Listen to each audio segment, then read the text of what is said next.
Assalamualaikum warahmatullahi wabarakatuh. Perkenalkan, nama saya Dimas Sultan Halim Saragi. Saya dari kelas SMP PA 2019, NIM 20859, jurusan Sosial Ekonomi Pertanian.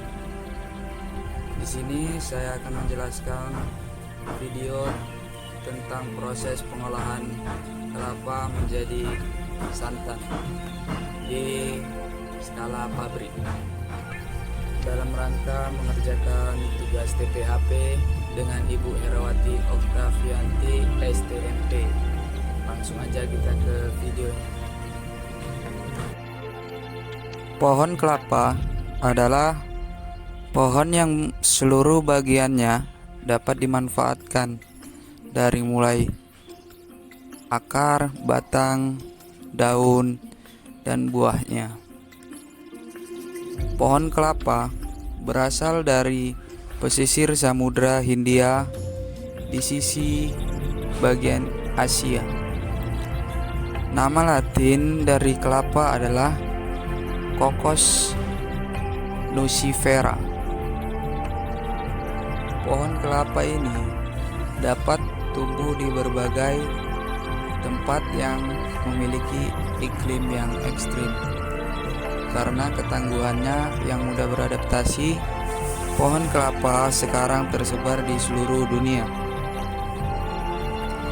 Akan tetapi, jika kita ingin membudidayakan pohon kelapa sebagai komunitas yang menghasilkan, kita harus menanamnya di tanah yang memiliki kadar air yang tinggi serta mengandung banyak bahan unsur organik dengan pH 5-8. Jarak tanam budidaya kelapa yaitu 7-10 meter, sehingga dalam 1 hektar kita dapat menanam 178 pohon.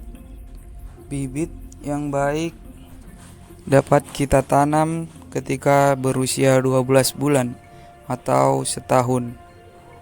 Pohon kelapa ini memerlukan 200 sampai 250 liter air per 4 hari.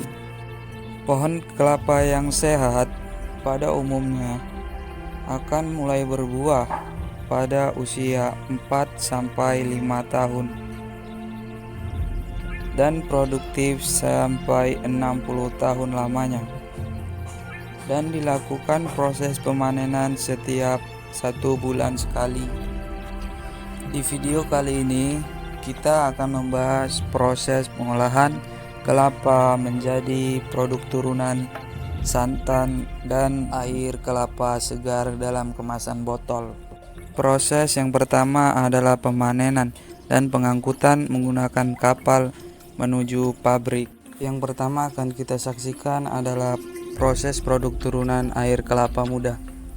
Kelapa yang telah sampai langsung diangkut, dipindahkan menggunakan mesin, dan kemudian ditusukkan dengan mesin penghisap air kelapa dengan selang-selang menuju tangki-tangki penampungan air kelapa.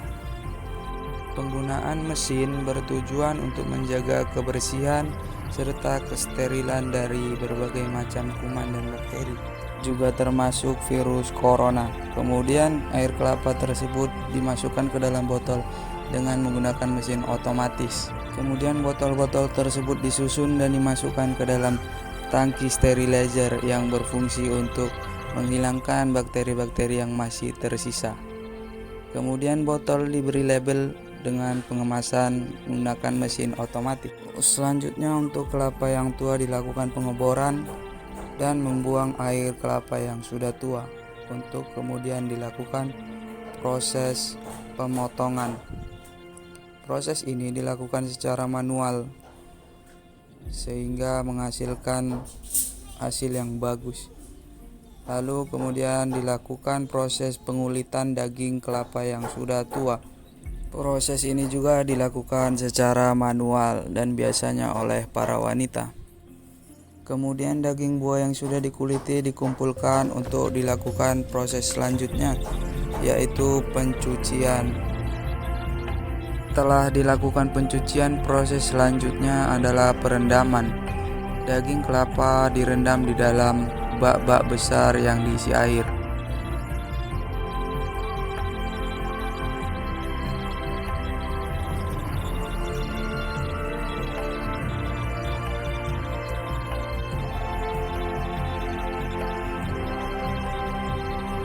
Kemudian dilakukan proses pengeringan serta penggilingan atau pemarutan yang menghasilkan bagian daging kelapa yang lebih kecil. Setelah itu dilakukan penilaian terhadap daging-daging kelapa yang sudah menjadi potongan kecil-kecil. Kemudian kelapa parut diayak menggunakan jaring untuk mendapatkan hasil yang lebih rapi. Selanjutnya proses pengemasan dengan melalui mesin metal detektor, yaitu mesin yang mendeteksi adanya logam-logam di dalam kemasan. Proses selanjutnya adalah penyimpanan sebelum pemasaran.